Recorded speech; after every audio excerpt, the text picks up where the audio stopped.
La lettre est arrivée un mercredi, la première semaine de septembre. 38 ans et vivant dans mon camion avec plus de sacs de nourriture que de meubles. Enveloppe certifiée estampillée de Santa Fe, d'un cabinet d'avocats dont je n'avais jamais entendu parler.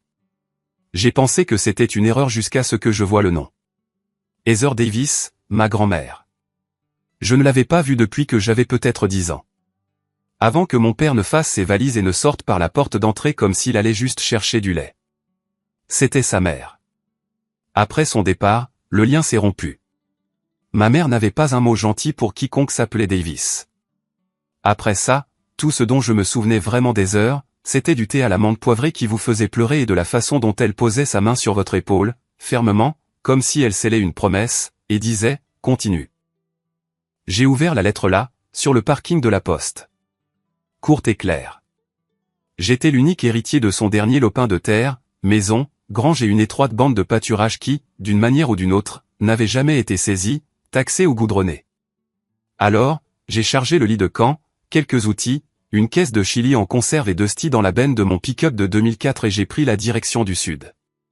Dusty est un croisé berger allemand que j'ai élevé depuis qu'il est chiot. Je l'ai trouvé abandonné sur le bord de l'autoroute, les yeux fermés et les côtes apparentes. Il tenait dans la poche de ma veste à l'époque.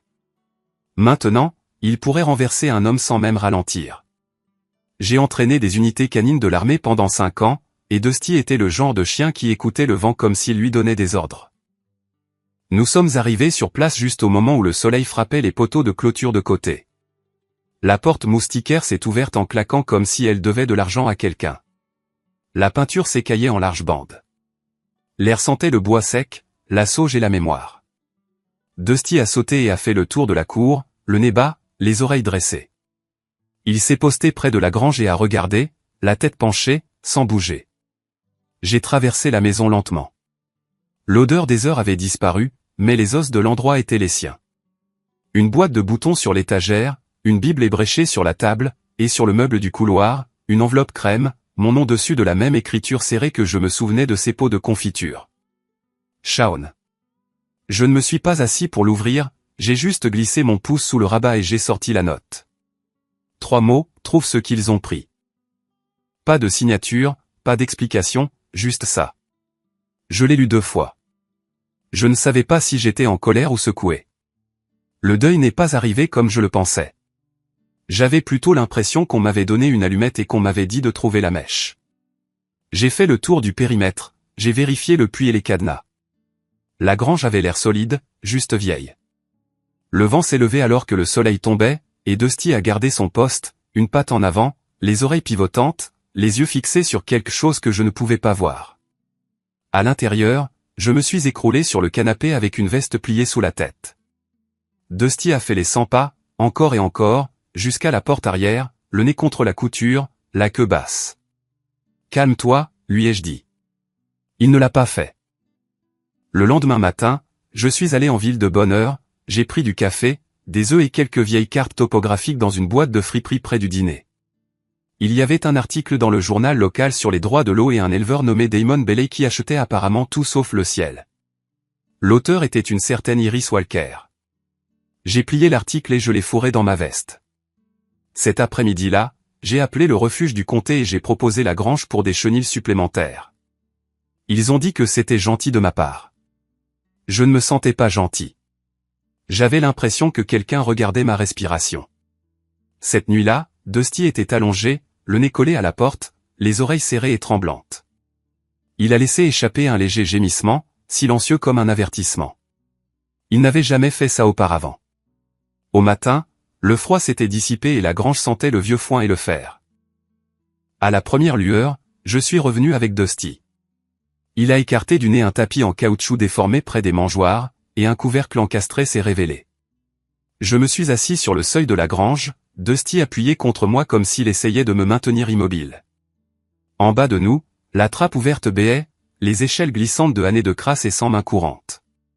Elle était là, à peine éclairée par le soleil du matin qui filtrait à travers les lattes de la grange.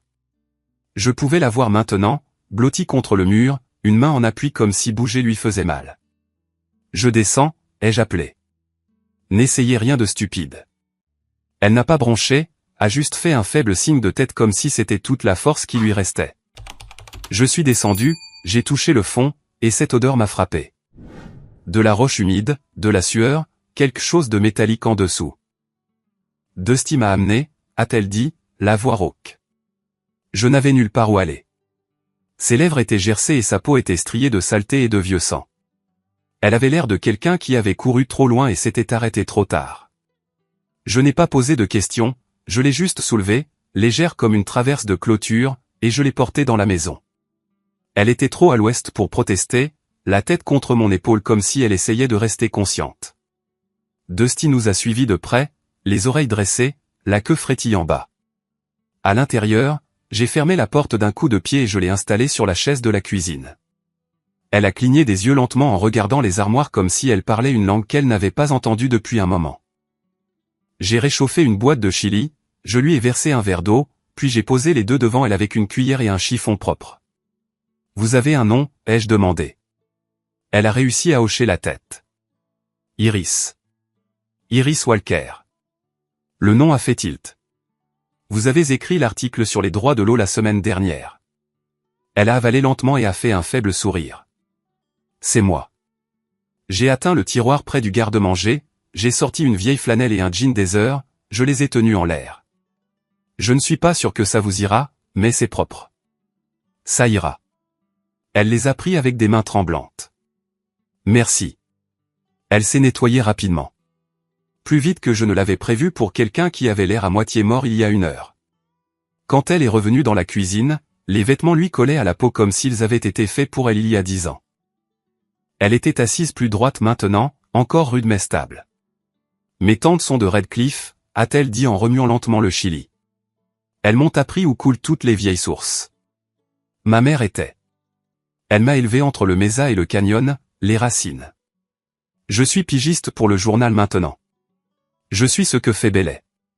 Damon Bailey, ai-je demandé, bien que je le savais déjà. Elle a hoché la tête.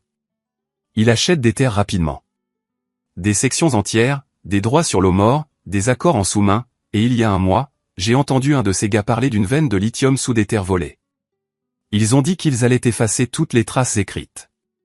Je me suis adossé au comptoir. Et ils t'ont vu près du vieux moulin avant, à 2 crêtes au sud de la route 49.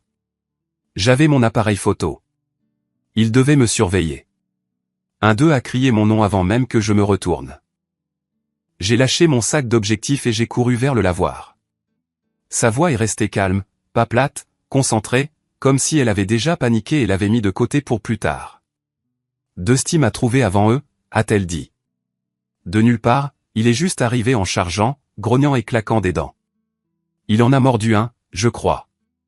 Il les a attirés vers la mauvaise piste pendant que je me faufilais à travers une fente étroite dans les rochers.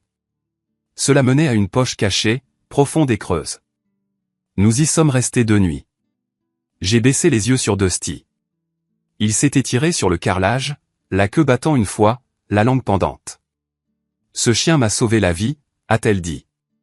Il m'a gardé au chaud, et resté près de moi. Le 3e jour, il a commencé à gratter à cet endroit derrière les rochers, il a trouvé un tunnel. Nous l'avons suivi lentement, pas à pas, et il nous a menés sous votre grange.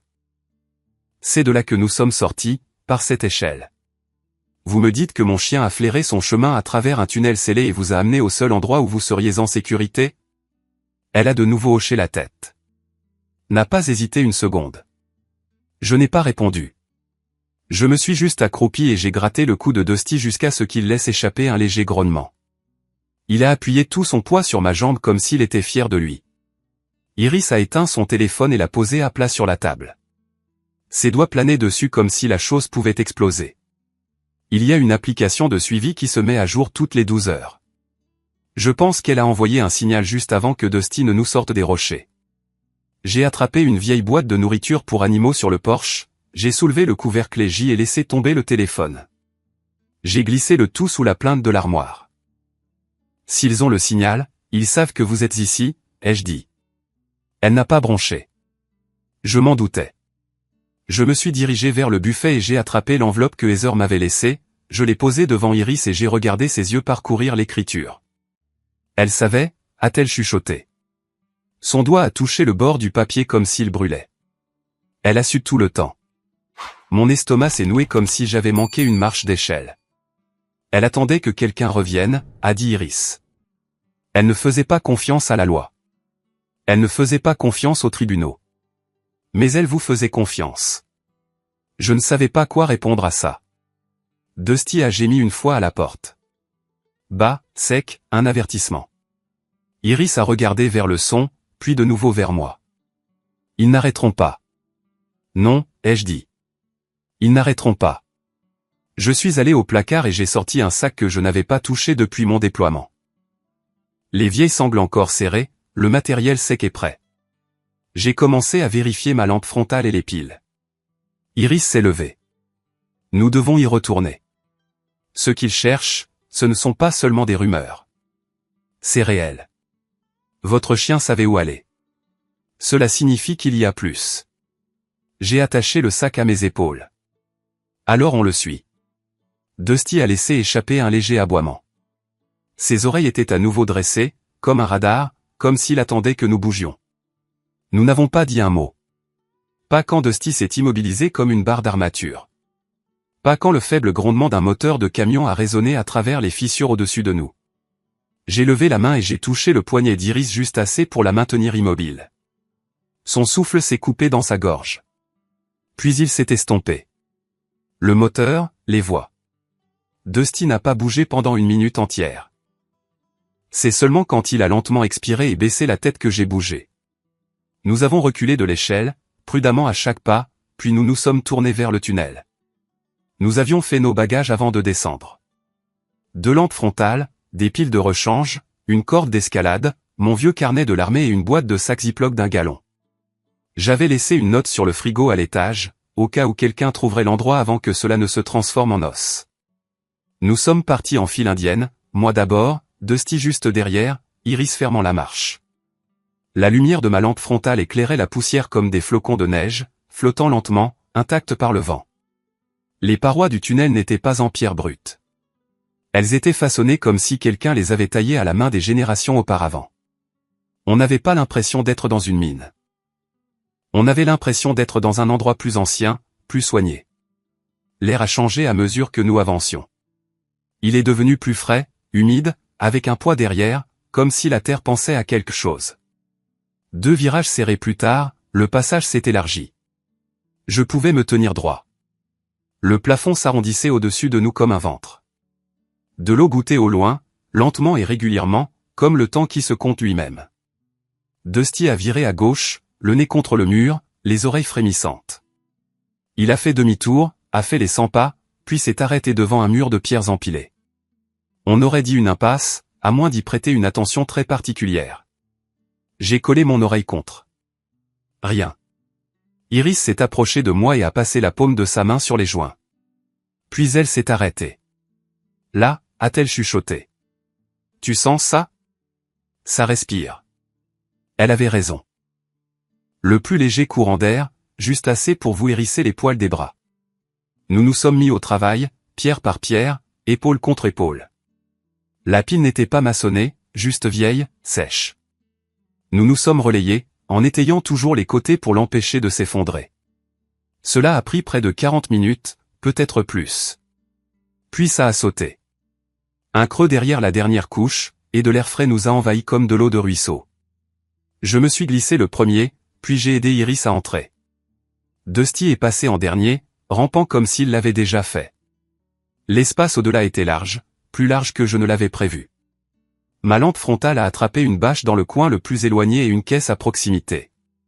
Tout était recouvert d'une poussière assez épaisse pour y écrire son nom. J'ai traversé la pièce, je me suis accroupi et j'ai soulevé la bâche. Un coffre. Coin en acier, latte de bois, sec mais intact. Un cadenas pendant, la goupille à moitié sortie, comme s'il avait été ouvert une fois et jamais plus dérangé. Je n'ai pas hésité. J'ai ouvert le couvercle. À l'intérieur, des paquets enveloppés dans un tissu huilé, chacun solidement ficelé. J'ai sorti le premier et je l'ai déroulé lentement. J'ai marmonné entre mes dents. Des actes de propriété, des affidavits, des levés minéraux dessinés à la main au crayon si fin qu'on aurait dit qu'ils étaient imprimés. Iris s'est agenouillée à côté de moi, a tendu la main et a soulevé une carte pliée. Elle l'a étalée sur la bâche, des relèvements, des notes d'altitude, des hachures et du crayon bleu. Chaque marque était étiquetée en lettres capitales nettes. Donald Davis. Un autre paquet contenait des photos, des noirs et blancs, les bords recourbés. Mon grand-père, plus jeune que je ne l'avais jamais vu sur aucune photo, debout à côté de famille, des femmes en longue jupe, des hommes au large chapeau, des enfants pieds nus en chemise simple, souriant de tout leur visage. Au dos d'une dalle, halte, tunnel nord. Iris a feuilleté pendant que je lisais. Chaque document était précis, spécifique. L'un décrivait un corps de pegmatite, riche en spodumène, une roche contenant du lithium. Un autre détaillait le débit des eaux souterraines d'une source de Mesa, notant le volume saisonnier, les dates de gel, la profondeur. Il n'avait pas deviné, il savait. Et il avait déposé des revendications. Certaines paraphées, d'autres estampillées de dates remontant à plus de 40 ans, mais rien de tout cela n'avait jamais été enregistré. Pas dans les registres du palais de justice. Ici, a dit Iris. Elle a brandi un paquet ficelé. Je l'ai dénoué et j'ai lu la première ligne. Heather, ils ont commencé à poser des questions. Des hommes en ville, pas d'ici. Ne dis à personne pour la carte. Garde-la à l'ancienne. Lettre après lettre, prudente et codée, écrite de la main de mon grand-père. Il savait qu'il venait. Il savait que la terre valait plus que les récoltes. Et il faisait confiance à Heather pour cacher la vérité. La dernière page était datée de l'hiver de sa disparition. Après ça, plus rien. C'est ce qu'elle voulait dire, ai-je dit à voix basse. Trouve ce qu'ils ont pris. Heather attendait que quelqu'un revienne. Quelqu'un qui comprendrait quoi faire le moment venu. Elle aurait pu le laisser aux avocats. Elle ne l'a pas fait. J'ai attrapé le charpie de ma veste et j'ai marqué chaque sac Ziploc. Acte, affidavit, carte, lettre. Iris a pris des photos avec son appareil. Flash éteint. Nous avons travaillé rapidement. En silence. Tout a été rangé dans le sac, serré et en couches.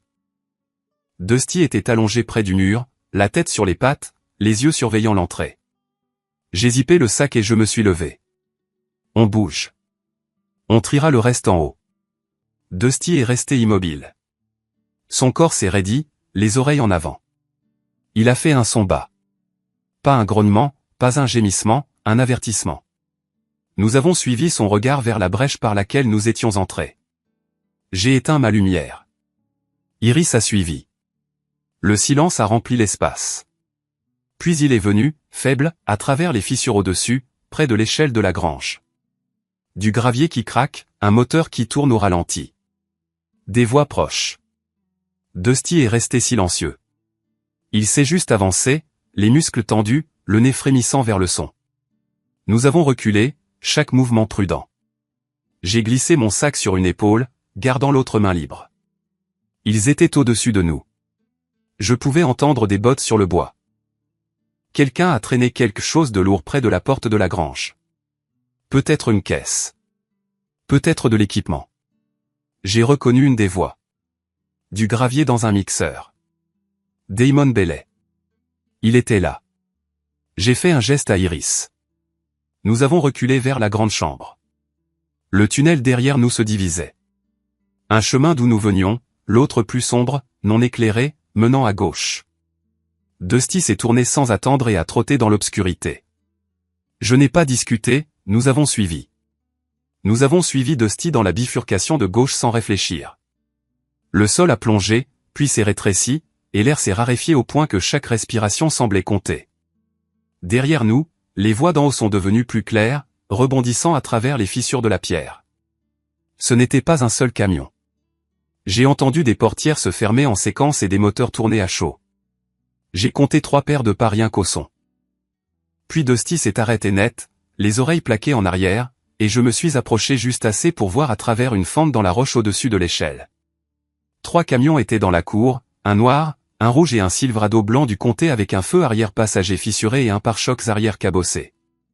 J'avais vu ce véhicule plus d'une fois tourner au ralenti derrière le quai de chargement du palais de justice lorsque je déposais un animal errant pour le refuge. Le chauffeur du juge Orinval, à moins que le comté n'en ait 2 avec les mêmes cicatrices par coïncidence. Un homme a appelé de la grange, la voix rauque et facile comme du gravier roulant dans une boîte de conserve. Je connaissais le nom avant qu'il ne le dise. Shawn Davis, a-t-il appelé. Vous êtes sur un terrain instable là-bas, mon garçon. Mieux vaut remettre tous les matériaux avant que quelqu'un ne se blesse. Damon Bailey. 6 mois dans ce comté, il avait acheté plus de terre que la plupart des familles n'en possédaient en 3 générations. Une autre voix est intervenue. Plus calme, plus basse. Shawn, c'est Doug Perry. Tu te souviens de moi? Je ne m'en souvenais pas. Pas jusqu'à ce qu'il ajoute. J'ai chevauché avec ton père il y a longtemps. Celui-là a fait mouche. Pas fort, juste assez pour me faire perdre l'équilibre. J'ai de nouveau balayé la cour du regard. 2 des hommes portaient des étuis d'épaule, les vestes relevées exprès. Les râteliers des camions contenaient des fusils dans leurs étuis. Ils n'étaient pas là pour poser des questions. Dusty s'est approché de l'ouverture de l'échelle, les poils hérissés. Il a déplacé son poids comme s'il mettait au défi une botte de se montrer. J'ai passé un doigt sous son collier et j'ai secoué la tête une fois. Il a tenu bon, à peine. Ils appellent ça une affaire du comté, a chuchoté Iris, les lèvres près de mon oreille. Elle n'avait pas l'air effrayée. Elle avait l'air concentrée. Elle a articulé un mot, fédéral. J'ai hoché la tête. Avec Val dans le cou, nous n'avions aucune chance d'obtenir justice ici. J'ai fait glisser la trappe juste assez pour croiser leurs regards. La lumière du jour m'a coupé le visage. Bailey se tenait près de la porte de la grange, les mains ballantes, le sourire figé comme s'il était boulonné. Doug Perry était appuyé contre le Silverado blanc, les bras croisés, observant tout. Vous n'avez pas de mandat, ai-je dit. Et j'ai un avocat qui arrive. C'était un mensonge et Bailey l'a entendu. Son sourire s'est élargi sans toucher ses yeux. On attendra, a-t-il dit. Prenez votre temps. Il n'attendait pas. Il voulait qu'on panique et qu'on fasse une erreur. J'ai fermé la trappe et j'ai reculé. Iris bougeait déjà, silencieuse et rapide, vers le tunnel derrière nous. Nous avons pris la première à gauche du chemin principal. Mauvais choix. Le sol a plongé, puis a cédé. Pas un effondrement complet, mais assez pour étouffer l'air. La poussière s'est soulevée, épaisse et sèche. Le faisceau de la lampe frontale s'est éteint dedans, avalé tout entier. Ma poitrine s'est serrée, et ma gorge brûlait comme si j'avais avalé de la craie. Air mort. La panique m'a envahi, froide et rapide, comme une main se refermant sur mes côtes. Je me suis forcé à ralentir, j'ai compté mes respirations, j'ai cherché la manche d'Iris. Elle était là. Dusty a éternué une fois, brusquement, puis a pivoté brusquement et a enfoncé son nez dans une fente étroite que je n'avais pas remarquée. De l'air passait à travers, frais et pur. Ici, a dit Iris. Elle est restée calme, ce qui a plus aidé que des mots. J'ai enlevé mon sac et je l'ai fait passer en premier, puis je me suis mis à plat ventre et je me suis faufilé.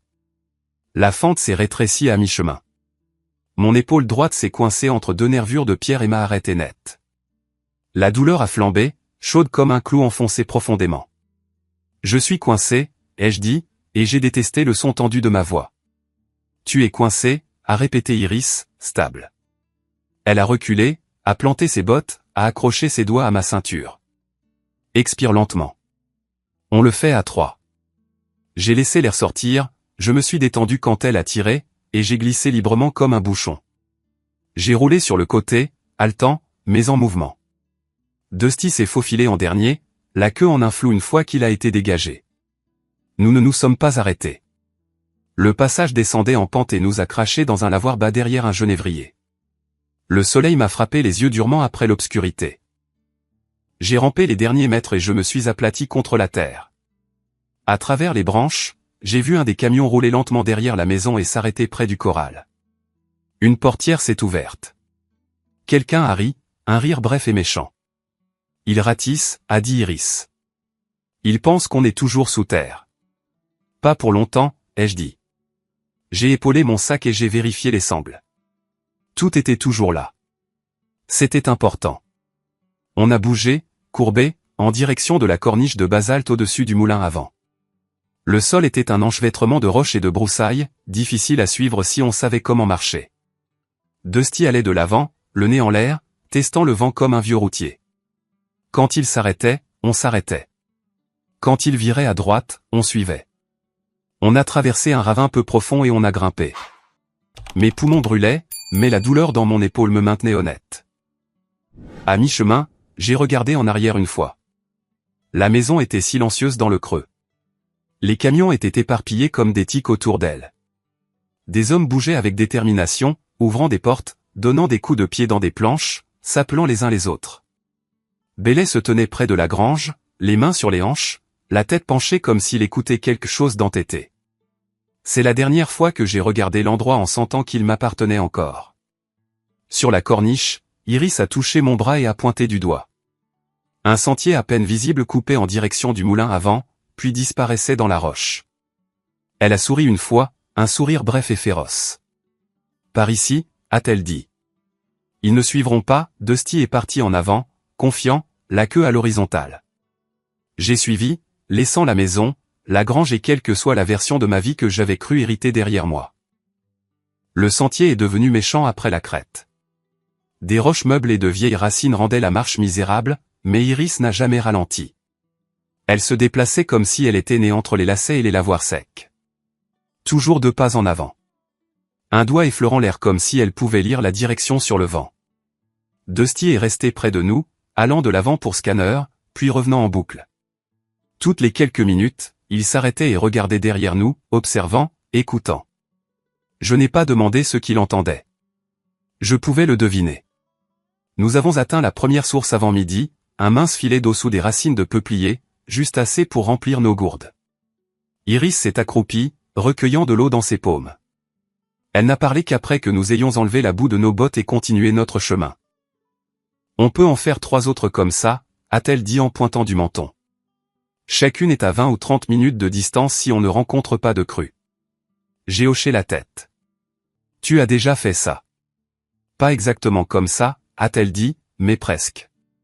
On a bougé de lisière en lisière, bas et rapide, ne laissant rien derrière nous. Dusty marquait chaque arrêt d'un coup de nez au vent et d'un léger battement de queue. C'était le signal. En sécurité pour l'instant. En fin d'après-midi, je les ai entendus.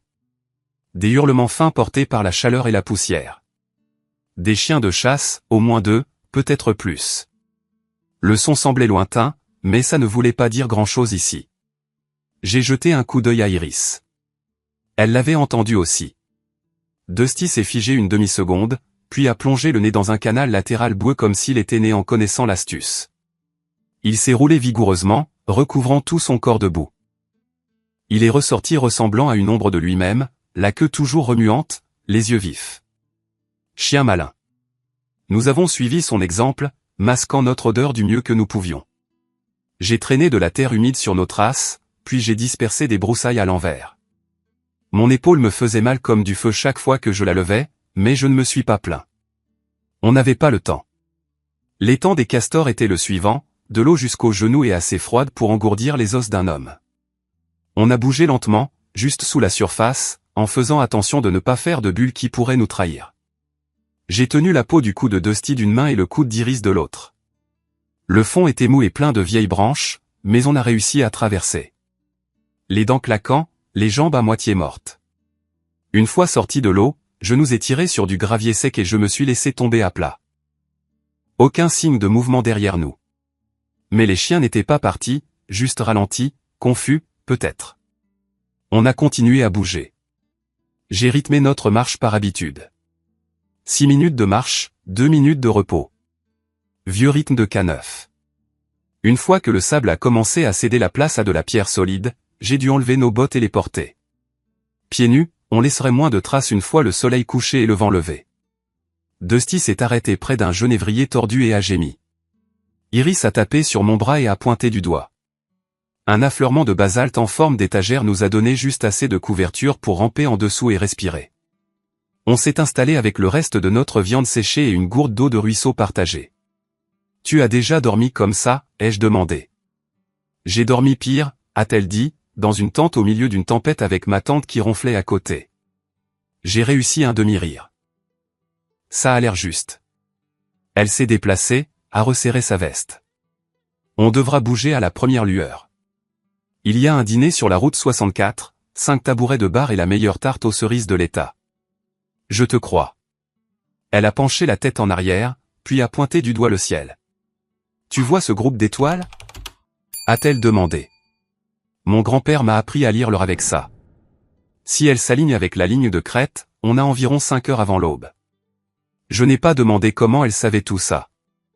J'ai juste hoché la tête, j'ai fermé les yeux et j'ai essayé d'oublier le bruit des bottes sur le bois de la grange. Mais la note des heures n'arrêtait pas de clignoter derrière mes paupières. Trouve ce qu'ils ont pris. Chaque mot plus lourd que le précédent. À la première lueur, nous avons bougé. Silencieux, rapide et régulier. Mes jambes semblaient être en bois. Chaque rocher poignardait comme un clou, mais la route était proche. Je le sentais dans mes côtes. Nous avons atteint le dîner juste après 7 heures. Un bâtiment bas avec de la peinture délavée et un parking en gravier. J'ai attaché Dusty au poteau de la clôture et je suis entré. Ça sentait la graisse de bacon et le vieux café. Une serveuse aux cheveux blancs m'a versé une tasse avant même que je m'assoie. Tu as l'air épuisé, mon sucre, a-t-elle dit. Tu veux des œufs ou juste de la tarte? De la tarte, ai-je dit. 2 parts et une tasse pour elle aussi. J'ai trouvé le téléphone public près des toilettes, j'y ai mis 2 pièces de 25 cents et j'ai composé le numéro que je gardais dans mon portefeuille depuis 5 ans. Un ami du refuge m'avait dit un jour que si jamais je rencontrais quelque chose de lourd, de vraiment lourd, de demander un nom, l'agent spécial Travis Nelson. Il a décroché à la 2e sonnerie. Nelson. Je n'ai pas perdu de temps. Je m'appelle Sean Davis. J'ai des documents scellés, des cartes et un affidavit de titres liés à une fraude immobilière et à des revendications minières impliquant Bellet et le juge Val. J'ai besoin de quelqu'un en qui je peux avoir confiance. Il n'a pas fait de pause. Où êtes-vous? Dîner près de la route 64. Juste à l'est du kilomètre 112. Soyez au kilomètre 118 dans 2 heures, a-t-il dit. Un adjoint vous attendra. Ne soyez pas en retard. Il a raccroché. C'était tout. Pas de questions, pas de promesses. Iris a fini sa tarte en silence. Dusty se léchait les pattes sous la table comme si c'était un mardi ordinaire. Je ne pouvais pas rester assis. Nous sommes sortis au bord du parking et avons fait du stop. On a eu de la chance. Un camion de nourriture pour animaux s'est arrêté. Une benne ouverte à moitié pleine de sacs de céréales. La conductrice était une femme rousse en salopette et des bottes plus vieilles que moi. Vous avez besoin d'un coup de main, les enfants, a-t-elle demandé. Jusqu'au kilomètre 118, ai-je dit. Elle a hoché la tête. Montez. Je ne poserai pas de questions. J'ai aidé Iris à monter à l'arrière, puis j'ai hissé Dusty. Le camion a cahoté sur la route et ne nous a rien demandé de plus. C'était un cadeau. Elle a tendu une couverture à Iris à mi-chemin et m'a regardé dans le rétroviseur. Ce chien a des yeux gentils, a-t-elle dit. Ne laissez personne vous dire le contraire. Nous avons atteint le 118 avec 5 minutes d'avance. Un SUV gris s'est approché lentement de l'accotement, les pneus crissant nettement sur le gravier. Le conducteur est sorti. Un homme grand, fin de la trentaine peut-être, pas d'uniforme, pas de badge, juste une plaque d'exemption et une voix qui voulait dire affaire. Montez, a-t-il dit. Puis il a ouvert la porte arrière sans regarder nos visages. J'ai aidé Iris à monter. Dusty a sauté et s'est installé entre les sièges, le nez posé sur la console comme s'il l'avait fait 100 fois. Le conducteur a attendu que les portes se ferment. Puis il a dit, adjoint US Marshall et Frank-Hall. On prend le relais à partir d'ici. Dusty a fermé les yeux avant qu'on atteigne les 40 km/h. Le chien n'a même pas bronché quand les pneus ont quitté le gravier et ont trouvé le bitume. Le SUV n'a ralenti que lorsque le portail s'est refermé derrière nous. Du béton, des caméras et un calme qui semblait mérité. L'adjoint et Frank-Hall s'est garé sous une lumière qui bourdonnait comme si elle avait mal à la tête. Il a coupé le moteur et a hoché la tête une fois, le genre de hochement de tête qui signifiait que nous étions officiellement ailleurs maintenant. L'agent spécial Travis Nelson nous a accueillis à la porte. Il était plus grand que moi et mince, avec la posture de quelqu'un qui ne gaspillait pas ses mouvements. Il a dit peut-être 12 mots dans la première demi-heure, et la plupart concernaient la garde des preuves et le fait de ne rien ouvrir de ce que nous avions scellé. Les US Marshals s'occupaient de la sécurité et du transport. Travis s'occupait du dossier, de manière nette et précise. Nous avons posé le sac sur une table en acier. Efrain a mis des gants sans commentaire et a commencé l'inventaire comme s'il réglait une montre. Chaque sac Ziploc a été enregistré, photographié, puis enregistré à nouveau. Les dates écrites, les heures écrites, les coordonnées GPS écrites, 3 séries de photos sous 3 angles. Il avait une manière fluide de faire les choses minutieuses, comme si c'était important pour lui que rien ne glisse. J'ai remis la note des heures en dernier. Travis l'a lu une fois lentement, puis l'a glissé dans une pochette. Il n'a pas commenté, ce qui, d'une certaine manière, semblait respectueux. Le bureau du juge Val a essayé de me joindre 2 fois, a dit Travis en vérifiant son téléphone. Il l'a retourné. Je fais appel au procureur des États-Unis et je dépose une plainte sous scellé au tribunal fédéral. Il ne nous a pas regardé en le disant. Il n'en avait pas besoin. La fraude immobilière inter-État et les droits miniers placent cette affaire directement sous la juridiction fédérale, a-t-il ajouté. L'angle de la corruption nous donne des accroches supplémentaires. Iris a laissé échapper un souffle qu'elle retenait. Dusty était assis près de mon genou, calme, comme si c'était une autre salle d'entraînement. Travis a passé un appel et a dit à quelqu'un d'envoyer Rexfordham. Environ 20 minutes plus tard, la porte s'est ouverte et un vieil homme est entré avec un tube en carton sous le bras et des demi-lunes glissant sur son nez. Il se déplaçait avec précaution, mais ses yeux étaient vifs. J'ai gardé des copies depuis le début des années 80, a dit Rexford comme s'il attendait que quelqu'un lui pose la question. Certains collectionnent des timbres. Moi, je collectionne des cartes. Il a déroulé un levé pré-réforme sur la table. Les relèvements correspondaient si précisément aux notations de Donald que mon estomac s'est retourné. Un méandre de ruisseau qui n'existait pas sur les grilles plus récentes se courbait exactement là où Donald l'avait dessiné. Ils ont déplacé les lignes de section dans les registres, a dit Rexford en tapotant le papier avec un stylo. Pas sur le terrain. Ça arrive quand les hommes pensent que le papier est plus important que la terre. Travis a hoché la tête une fois. Iris s'est penchée, traçant les lignes avec son doigt. J'ai senti quelque chose se calmer dans ma poitrine qui était lâche toute ma vie. Rexford a plissé les yeux devant l'une des photos du coffre. Je connaissais votre père, a-t-il dit en levant les yeux vers moi. Lui et Doug Perry ont été guides un hiver, en 2004. Des chasseurs de la grande ville qui ne connaissaient pas la neige du sel. Mon père était guide, ai-je demandé. Oui, a dit Rexford. Bon œil pour la météo. Il a sauvé mon neveu d'une crue éclair une fois. Il l'a tiré sur une berge par le col et ne l'a pas lâché. Je n'ai pas répondu tout de suite.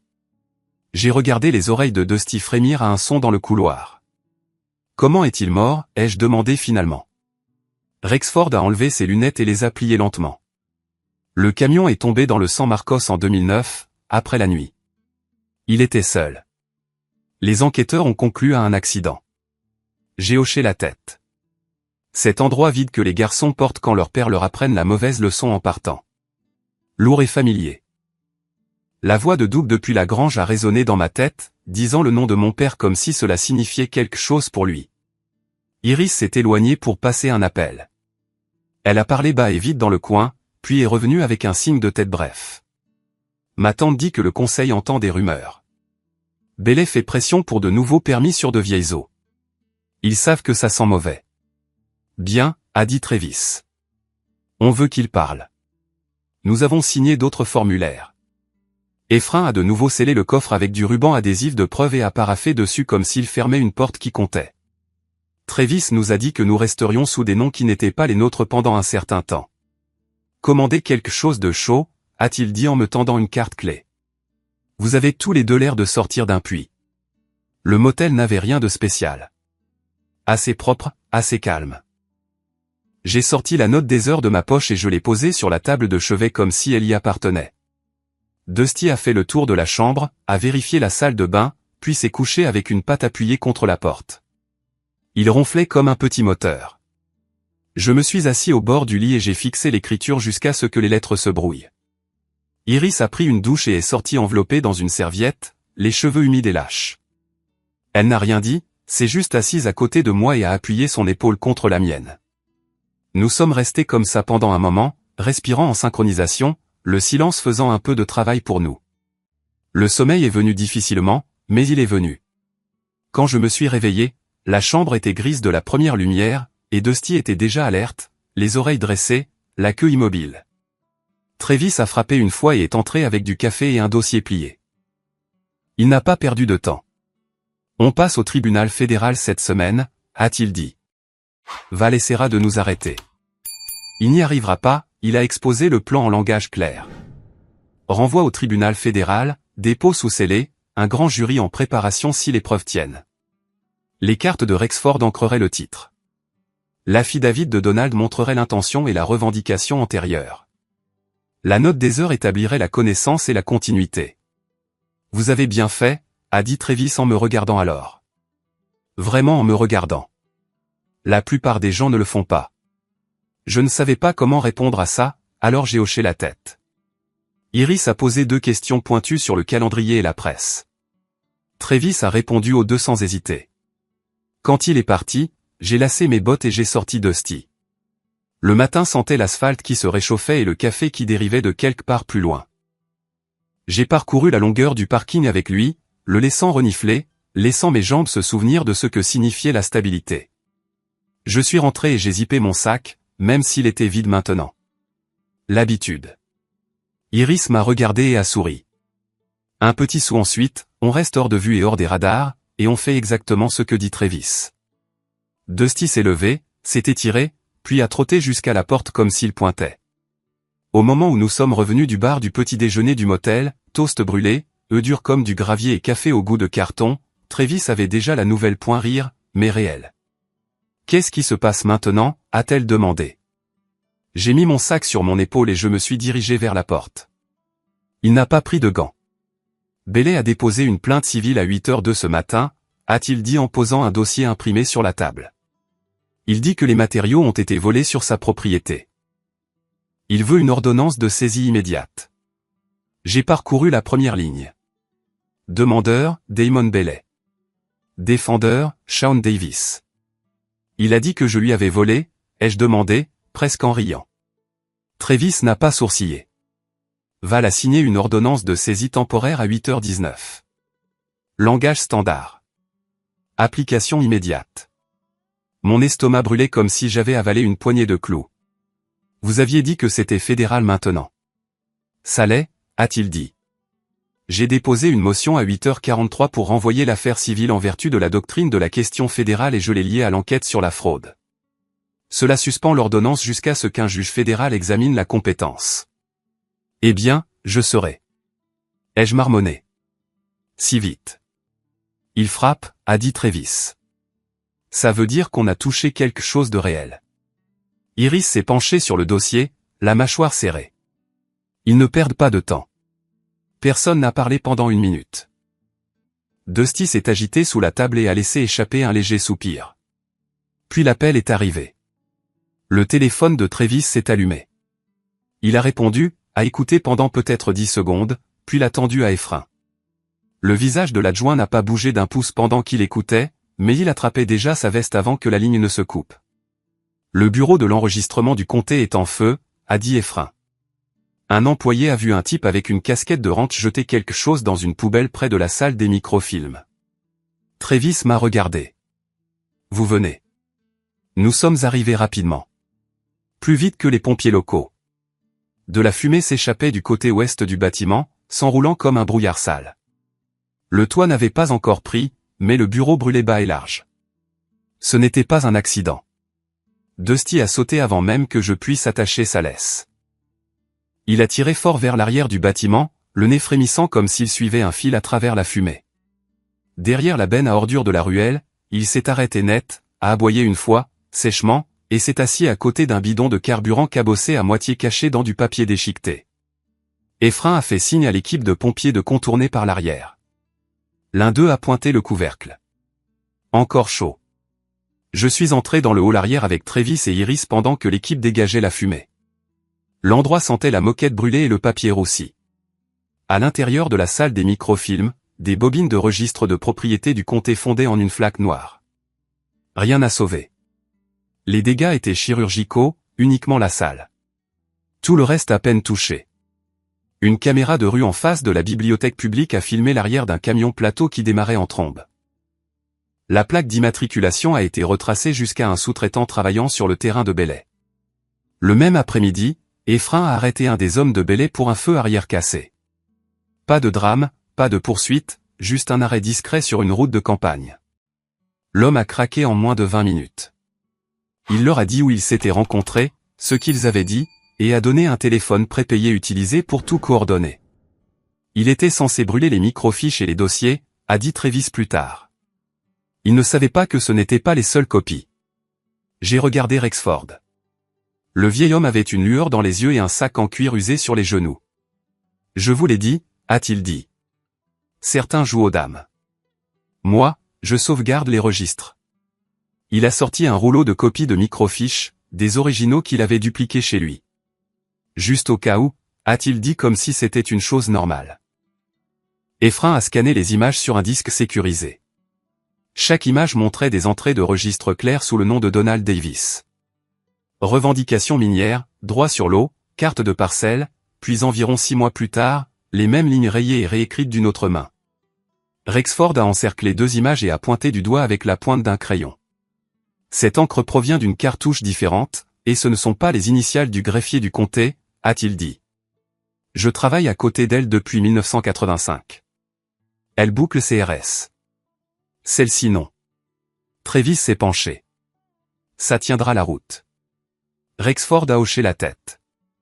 Mieux que ce qu'il leur reste. Pendant qu'Efrain enregistrait tout, Iris écrivait. Elle n'a pas cité de nom. Elle n'a pas spéculé. Elle a écrit les faits en lignes simples et précises et a terminé par une question. À qui profite la disparition des registres? Le journal l'a publié le lendemain matin. En première page, au-dessus du pli. Pas de photo, juste sa signature et le titre.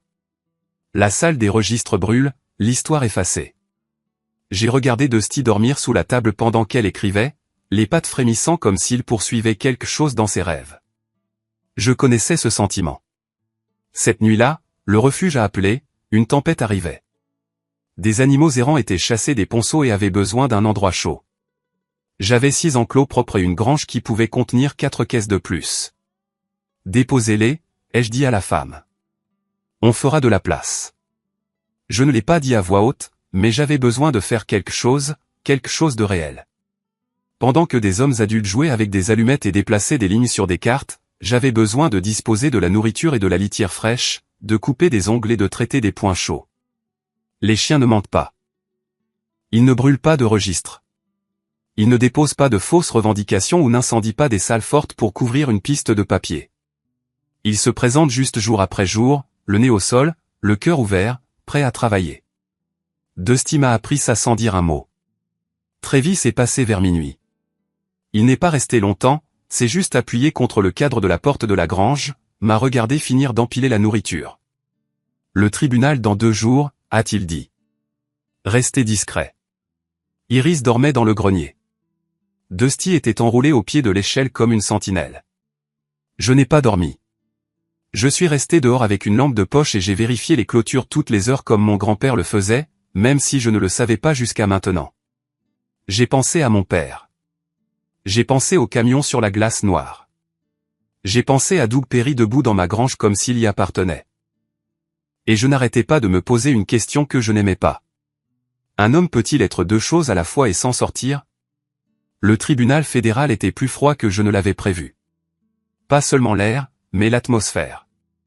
De la pierre, de l'acier et des règles qui ne se pliaient pour personne. Le juge Orinval n'était pas sur le banc. Travis l'avait récusé pour conflit d'intérêts, et un juge itinérant de l'article 3 a pris sa place. Cheveux gris, yeux stables, aucune patience pour le théâtre, pas de petites conversations. Nous nous levions quand on nous le disait, nous nous asseyions quand on nous le disait. C'était tout. Travis a commencé, propre et lent, de la manière dont les hommes le font quand ils savent qu'ils ont la vérité de leur côté et n'ont pas besoin de ruse. Il a mis la chaîne de possession au dossier. Pièce par pièce. Le coffre de la grotte. Les lettres enveloppées dans un tissu huilé. La note des heures. La carte dépliée en grand. Les relèvements correspondant au terrain comme s'il avait toujours su où il appartenait. Il ne s'est pas pressé. Il a laissé la salle rattraper son retard. Rexford a ensuite témoigné. Il s'est déplacé avec précaution, a ajusté le microphone une fois, puis a parlé comme s'il réglait une montre, stable, précis, sans mots superflus. Il a expliqué les levées pré-réforme, les lignes de section et comment on peut changer le papier sans jamais déplacer la terre. La carte de Donald Davis établit le titre original et l'intention, a-t-il dit. Les microfiches montrent une altération ultérieure. Elles servent à des fins différentes. Le juge a hoché la tête, a écrit quelque chose. Le tribunal a considéré la carte et l'affidavit de Donald comme le fondement du titre. Les copies de Rexford ont prouvé que la falsification est intervenue plus tard. C'était important. On pouvait le sentir. Iris est passée ensuite. Elle n'a pas enjolivé les choses. Pas de drame. Juste la vérité en mots simples. Comment elle avait entendu des hommes parler de lithium sous le comté. Comment ils avaient plaisanté sur le fait de perdre la fille si elle ne se taisait pas. Comment Dusty s'était interposé entre elle et le danger comme par instinct. Comment le tunnel l'avait menée à ma grange quand elle n'avait nulle part où aller. Elle n'a pas regardé Bailey en parlant. Elle a regardé le juge. Puis Travis a présenté les photos. Des tirages en noir et blanc disposés sur l'écran. Mon grand-père, plus jeune que moi, debout près d'une source avec des familles rassemblées. Des femmes en longue jupe, des enfants pieds nus, souriant comme si le monde ne leur avait pas encore appris à être prudent. Des dates écrites de la main soignée de Donald. Des notes dans les marges. Halte sur ici. Gardez la porte ouverte. Le juge s'est penché en avant. La galerie s'est penchée avec lui. C'est la première fois que j'ai tout compris. Le tunnel ne servait pas seulement à cacher une carte. Il ne s'agissait pas seulement de terre, de lithium ou d'eau. C'était une issue, un passage. Quand des hommes comme le père de Bailey chassaient les gens des terres qu'ils occupaient depuis toujours, Donald leur donnait une autre porte. Iris a serré mes phalanges sous la table. Juste une fois. Assez. La défense a appelé la greffière du comté ensuite. Elle a prêté serment, s'est assise droite et a affirmé qu'elle ne se souvenait pas pourquoi certains dépôts n'apparaissaient jamais dans le registre. Elle l'a répété encore et encore comme si la répétition pouvait en faire une vérité. Travis l'a laissé parler. Puis il a affiché une image agrandie d'une microfiche de Rexford. 2 entrées, même parcelle, même date, encre différente, écriture différente. Celles-ci sont-elles toutes les deux les vôtres, a demandé Travis. Elle a hésité. La salle est devenue tendue. Non, a-t-elle dit finalement. Laquelle n'est pas la vôtre, a demandé Travis. Elle n'a pas répondu. Son avocat s'est opposé. Le juge l'a rejeté sans lever la tête. La galerie est restée silencieuse, mais on pouvait sentir le changement. Des bouches serrées, des bras croisés, des gens se penchant en arrière comme s'ils avaient besoin de prendre leur distance avec le mensonge. Quand le tribunal a suspendu l'audience, je suis sorti dans le couloir pour respirer. C'est là que j'ai vu Doug Perry. Il se tenait près des fenêtres, le chapeau dans les 2 mains comme s'il pesait 10 livres, plus âgé que je ne m'en souvenais de la grange, plus petit en quelque sorte. Il ne m'a pas regardé, s'est dirigé directement vers Travis et a demandé, bas et sérieux, du temps au dossier. Quand le tribunal a repris, Doug a témoigné. Il a dit au juge qu'il avait été le contremaître de Bailey pendant 15 ans. Avant ça, il chassait avec mon père. Il a parlé avec précaution, comme si chaque mot lui coûtait quelque chose. Il a dit que le père de Bailey se vantait d'une roche à batterie sous les terres de Davis. Il a dit que le vieil homme avait dit à son fils de posséder le papier et que le reste suivrait. Doug a dit que mon père avait refusé de vendre, refusé de signer. Il leur avait dit qu'il préférait manger de la terre. Puis Doug a raconté l'histoire qui a tout terminé. Une tempête de neige des années auparavant, un vent si fort qu'il vous arrachait le son des oreilles. Doug a perdu pied sur une crête. Mon père l'a attaché à un cèdre et l'a tenu là jusqu'au matin pour qu'il ne soit pas emporté dans le vide. Je lui dois la vie, a dit Doug. Sa voix a tremblé une fois, puis s'est stabilisée. Je ne peux plus porter cette dette. J'ai mal agi. J'assumerai les conséquences. Il a donné des noms, des dates, a mis les déjeuners du juge Val avec Bailey sur le tableau comme des épingles sur une carte. Le huissier est sorti de la salle pendant le témoignage, est revenu plus tard et a menotté un jeune greffier juste devant les portes sur un mandat d'arrêt actif. La nouvelle a voyagé vite. On pouvait l'entendre dans la salle. Plus tard, Travis m'a dit que Val ferait face à un grand jury sur des chefs d'accusation de corruption distincts. Affaires différentes, même pourriture. Le juge a rendu sa décision depuis le banc avant le déjeuner.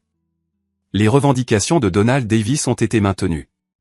Les droits miniers et sur l'eau sont revenus à la succession Davis. Tous les transferts intermédiaires entachés de fraude ont été annulés. Une affaire pénale serait engagée contre Bailey et d'autres. Pas de discours, pas d'avertissement, juste la loi appliquée simplement. Je n'ai pas pleuré. Je ne fais pas ça facilement. J'ai juste posé ma main sur le cou de Dusty et j'ai senti sa queue taper une fois contre ma botte. Solide, réel, comme un poteau de clôture bien enfoncé. Le tribunal a levé la séance. Et pour la première fois depuis que cette lettre est arrivée, j'ai senti le sol cesser de bouger sous mes pieds. 94 jours plus tard, j'ai pris la longue route pour rentrer chez moi. Fenêtre baissée, acte de propriété dans la boîte à gants et un nouveau cadenas de grange qui cliquetait sur le plancher passager. La terre avait l'air différente en revenant. Pas plus douce, juste installée, comme si elle attendait que le bon nom revienne sur le papier. Le mien. Je suis arrivé juste avant le crépuscule. Le porche s'affaissait de la même manière, mais l'air sentait moins l'attente et plus le travail. De la poussière et du bois chauffé par le soleil. Le genre de propreté qui vient de l'absence, pas de la négligence. À l'intérieur, j'ai ouvert toutes les fenêtres, balayé les coins et frotté les comptoirs jusqu'à ce que les chiffons deviennent noirs. J'ai trouvé la vieille bouilloire des heures, je l'ai nettoyée et je l'ai remise sur la cuisinière où elle devait être. J'ai construit une nouvelle table pour la pièce de devant, en chêne robuste, rien de sophistiqué, et je l'ai placée juste là où se trouvait son poste de couture. La lumière du matin la frapperait de la même manière. Puis j'ai pris une inspiration, je suis sorti et j'ai demandé à Iris de marcher avec moi. Nous n'avons pas beaucoup parlé en traversant le pâturage. Dusty trottait devant, les oreilles frémissantes à chaque son, la queue haute. Le peuplier près de la source était plus épais que dans mes souvenirs. Il avait poussé tranquillement pendant tout le combat. J'ai sorti la bague de la poche de mon manteau. Une simple bande d'argent, pas de boîte, pas de discours. Je l'avais acheté sur Grand Street pour moins qu'une selle. Je n'ai même pas marchandé. Je ne sais pas ce qui va suivre, ai-je dit. Je sais juste que je veux le partager. Elle n'a pas attendu que je mette un genou à terre, elle s'est juste approchée, m'a pris le visage entre ses deux mains et a dit oui. Puis elle m'a serré dans ses bras comme si elle voulait nous souder ensemble. Le lendemain matin, nous avons affiché de nouveaux panneaux sur les clôtures, fermes, polies et claires. Interdiction de pénétrer, pâturage sur accord uniquement. En dessous, en plus petites lettres, accès à l'eau avec respect. Se renseigner à la maison. J'ai engagé 2 hommes de la communauté de Redcliffe, Caleb Yazi et Nora Behay. Ils n'ont pas perdu de temps, sont arrivés tôt, ont travaillé sans interruption et ne se sont pas souciés de bavarder. Je les ai payés équitablement, je leur ai donné des horaires précis. Ils m'ont donné des résultats. Nous avons rencontré le conseil pendant 3 soirées à l'ancienne école. Pas de discours, juste des cartes, des notes, du café et des discussions honnêtes. Nous avons rédigé un mémorandum pour la cogestion du débit de la source. Ils ont d'abord demandé la restauration, le contrôle de l'érosion, la qualité de l'eau, le nettoyage des herbes envahissantes. J'ai accepté sans hésitation. Le profit plus tard, leur ai-je dit. La gérance d'abord. Un dimanche, Rexford est arrivé dans une camionnette rouillée et m'a tendu un thermos et un dossier. À l'intérieur du dossier se trouvaient 2 cartes de tempête dessinées à la main du début des années 70. Il a pointé du doigt une butte près de la clôture. Votre grand-père s'asseyait là, a-t-il dit. Il regardait les tempêtes dévaler la crête. Il disait que ça l'aidait à réfléchir. J'ai construit un banc là la semaine suivante. En pin à dos plat, boulonné à la pierre. Assez solide pour résister aux intempéries. Après une vague de froid en janvier, le refuge a appelé, disant qu'ils étaient débordés. Je leur ai dit d'en amener 5. J'ai installé des caisses dans la grange avec du foin frais et des couvertures du coffre Kaiser gardé pour le quilting. Dusty marchait entre eux comme un contremaître, reniflant chacun, tournant 2 fois, puis s'installant à côté d'un chien à 3 pattes avec une tache en forme de cœur sur l'œil. Elle s'appelait Junipé. Elle pouvait encore distancer les plus jeunes. Je ne m'attendais pas à l'émotion lorsque j'ai visité la tombe des heures. J'ai apporté l'enveloppe crème avec son écriture et j'ai relu la note, debout là, sous un ciel gris, les mains froides dans mes poches. Je l'ai trouvé, ai-je dit. Vous aviez raison d'attendre. J'ai laissé l'enveloppe sous une pierre près de la pierre tombale, là où le vent ne pourrait pas la voler. Certaines nuits, je me réveillais encore en m'attendant à entendre des pneus de camion sur le gravier. Ce vieux sont de mauvaises nouvelles arrivant dans le noir. Ces nuits-là, je parcourais la clôture avec des bottes poussiéreuses crissant sur le gel. Lampe de poche éteinte. Les grenouilles de la source chantaient bas et régulièrement, comme si elles le faisaient bien avant que l'un de nous n'arrive. Ce son, le son de la terre choisissant encore de parler, m'a fait croire que nous étions à la maison. Bélé est tombé. Pas sur tout. Ils ne le font jamais. Mais assez pour qu'il ne marche plus sur la terre d'un autre homme comme s'il la possédait. Complot, falsification de documents, un chef d'accusation de fraude qui avait de vraies dents. Son nom a disparu du journal en moins d'une semaine. Pas de titre, pas de photo d'identité judiciaire, juste 3 pouces d'impression sous les résultats de la vente aux enchères de bétail. Val a démissionné avant l'audience, invoquant le stress et la distraction publique. Son inculpation est sortie le même jour que l'ouverture de la foire. La plupart des gens l'ont manqué. Page 3, en bas à droite. Le genre de sortie qui ne vous fait même pas plier le journal. Doug a plaidé coupable. Peine plus légère parce qu'il a dit la vérité et a mis à nu le système. Qui savait quoi? Qui s'est rencontré où? Qui a signé quoi sous la pression ou le prix? Je lui ai écrit une fois. Je lui ai dit que mon père aurait dit merci et aussi de faire mieux la prochaine fois. Doug a répondu 4 lignes. La dernière disait « J'essaierai ». Le tribunal a établi la succession Davis à un peu moins de 5600 acres. Droit minier complet sur les dépôts que Donald avait fait, plus la priorité sur le ruisseau sur 9 miles de débit. Ce chiffre ne signifiait pas grand-chose pour moi sur le papier, mais la première fois que je me suis tenu sur la crête nord et que j'ai vu l'herbe onduler d'une clôture à l'autre comme si elle respirait, alors j'ai compris. Cette terre n'était pas des chiffres. C'était du mouvement. Iris et moi avons signé le mémorandum de cogestion de l'eau avec le conseil juste avant la saison des semailles. Nous avons plafonné les prélèvements totaux, rédigé une section sur la mesure du débit après les tempêtes et mis en place un comité d'examen local pour les litiges. Iris a insisté pour que nous ajoutions une règle selon laquelle chaque nouvelle canalisation doit inclure une échelle pour la faune. Elle a dit, si nous prenons, nous devons. Elle avait raison. Nous avons examiné de près le lithium, parlé à 3 entreprises. Celle que nous avons choisie a présenté un plan qui ne dévorait pas les collines ni ne tuait les sources. Modèle coopératif, paiements locaux, fonds de restauration provisionnés avant que quiconque ne voie un sou. Et le contrat incluait une clause de résiliation. Une seule violation, ils sont dehors. Pas d'appel, pas de faille, pas de poignée de main en coulisses. J'ai passé le reste du printemps à transformer la Grange Ouest en un véritable refuge. 10 enclos, des lampes chauffantes, des aérations de toit, des tapis en caoutchouc et des lits surélevés que j'ai construits avec de vieilles palettes et des planches de clôture. Tous les samedis matins, une file d'enfants se présente pour promener les chiens. Ils apportent des biscuits et des histoires, Dusty se pavane entre eux comme un chef d'équipe, la queue haute, vérifiant les portes comme si elles pouvaient soudainement se décrocher s'ils ne le faisaient pas. Nous avons également sécurisé le tunnel. Nouvelle porte en acier, entrée à clé, verrouillée, mais accessible. Le conseil, les pompiers et les secours ont tous des copies. Pas pour cacher quoi que ce soit cette fois, mais pour le protéger. À l'intérieur, juste au-delà du seuil, nous avons monté une petite plaque de bronze avec le nom de Donald. En dessous, une ligne écrite par Iris. Une bonne porte s'ouvre à quiconque en a besoin. Parfois, je me tiens là et je la lis à voix haute juste pour m'assurer qu'elle a toujours un sens. On a encore des camions de temps en temps, des hommes qui roulent lentement devant le portail. Plaque d'immatriculation d'autres États, feux de route allumés, même en plein jour. C'est bon. Laissez-les voir. Laissez-les voir les clôtures réparées. Les champs qui reverdissent. Un bâtard étendu sous le moulin à vent, dirigeant l'endroit depuis un coin d'ombre comme s'il possédait le sol sur lequel il reposait. Laissez-les voir ce que nous avons gardé et ce que nous avons donné. Je ne m'emporte plus comme avant. La colère n'est pas partie, mais elle ne bout plus non plus. Je suis stable. C'est quelque chose. Le monde met un homme à l'épreuve, voit ce qui en sort. Moi, je suis sorti tenu ensemble par une femme qui n'a pas lâché prise. Et un chien qui savait ce qui était juste avant moi. Les gens me disent que nous avons gagné. Je ne le vois pas de cette façon. Nous avons refusé de céder. Nous avons fait en sorte que les menteurs en répondent. Nous avons déterré la vérité et l'avons plantée en plein jour.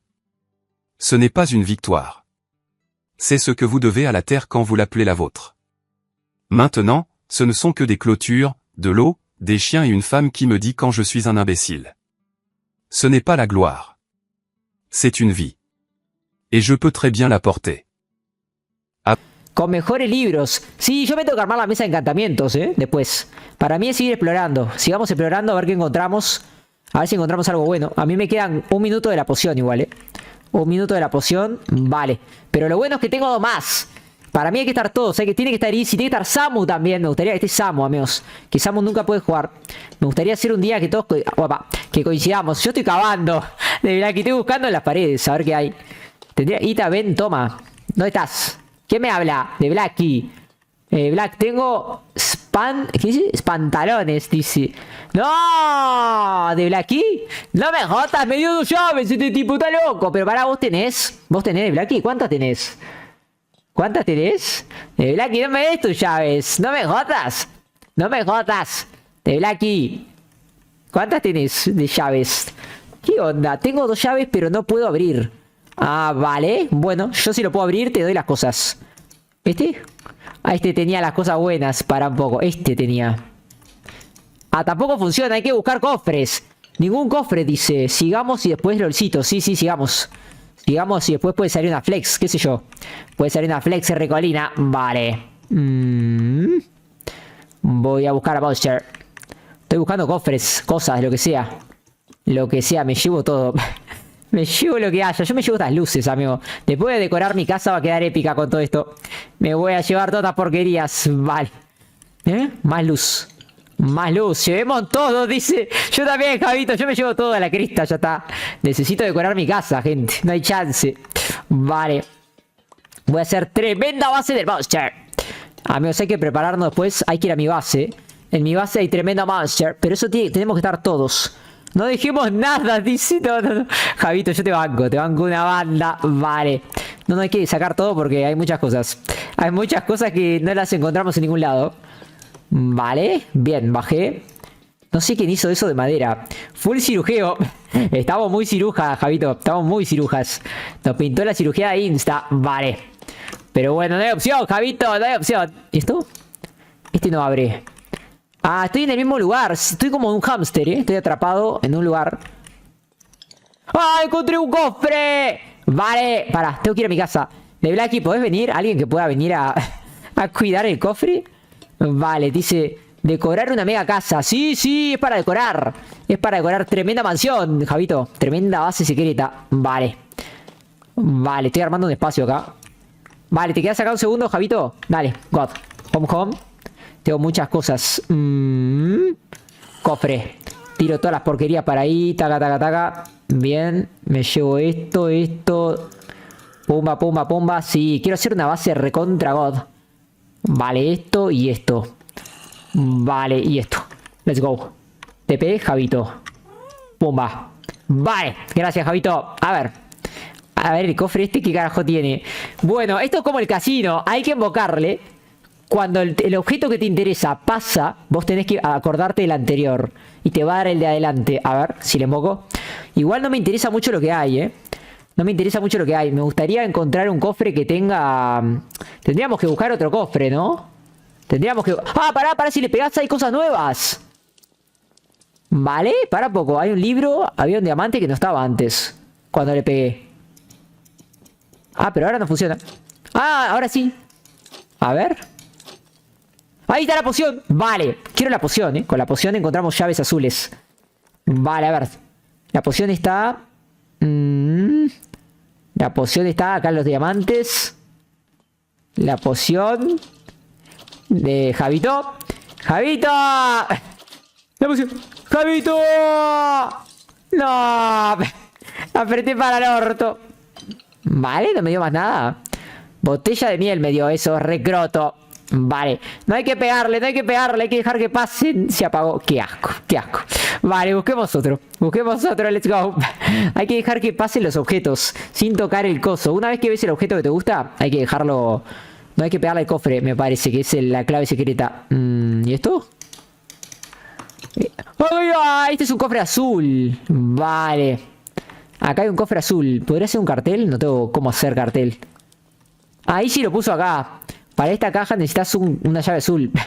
Me encanta porque me habla con carteles. No me jodas. Vale, a ver. ¿Y esto? F, que no sabemos cómo conseguir más. No, sí sabemos, Javito. Lo que pasa es que no podemos.